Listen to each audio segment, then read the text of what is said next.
نصل على رسوله الكريم أما بعد محمد رسول الله والذين معه أشداء على الكفار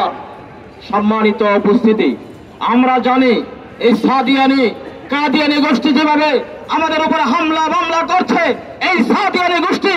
টঙ্গীর ময়দানে 4 জন মানুষকে খুন করেছে আমরা এই খুনের বদলা দিব ইনশাআল্লাহ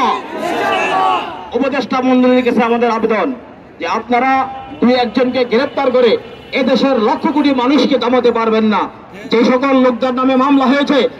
অনন্ত বিলম্বে আগামী 24 ঘন্টার মধ্যে তাদেরকে গ্রেফতার করুন না হলে আগামী শুক্রবার ওলামায়ে কেরাম যে সিদ্ধান্ত দেবে সেই সিদ্ধান্তে আপনারা দেখে যাবেন ইনশাআল্লাহ